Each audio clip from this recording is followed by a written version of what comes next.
Lecture 7.1, dealing with the evolution of the media. So, how did the Civil War contribute to the establishment of the newspaper industry? Well, first of all, the Civil War itself became the ultimate newsworthy event. This is where you begin to see newspapers really expanding because, of course, every town had soldiers that potentially could be involved in battles. Every time there was a battle, you saw just an immense amount of reporting, largely going through wireless, new technology, up to Washington, D.C. and up to New York. New York became sort of the newspaper hub of the country. You had the establishment of, Newspaper Row with all these huge mass circulation newspapers. Wood pulp for mass-produced paper made that a lot easier. Um, with that and with the war's end, you get the transition from what we might call partisan journalism towards what otherwise would be known as professional journalism. The land grant colleges that were created during the Civil War began to send a lot more people to school. You get around the turn of the 20th century the establishment of professional schools of journalism, beginning with the University of Missouri's Columbia School of Journalism. Um, and then you also get the progressive era. It's hard to underscore just how important the progressive era is and the fact that journalism emerges during the progressive era. That means that a lot of progressive impulses, muckraking, exposing corruption, these are things that are written into the DNA of professional journalism.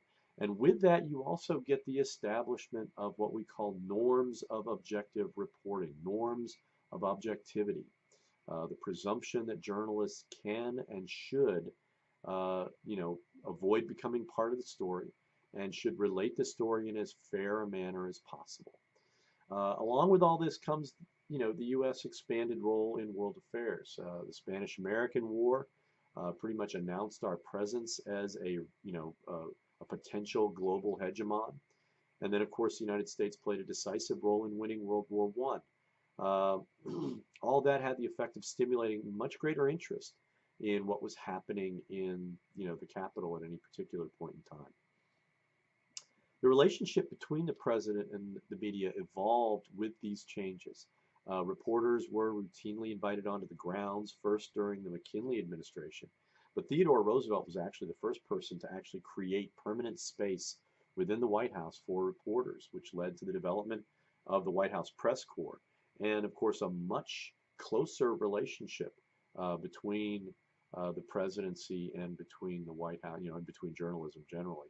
There's a great book by Timothy Cook called Governing with the News that talks about the fact that, even going back to the very opening days of the Republic, politicians have had tremendous incentives to work with the media. Um, why is the relationship between presidential administrations and journalists who cover them so fraught? First of all, it's a relationship of mutual need, but of contrasting motivations, right? The president wants the media to promote his version of what ought to be going on.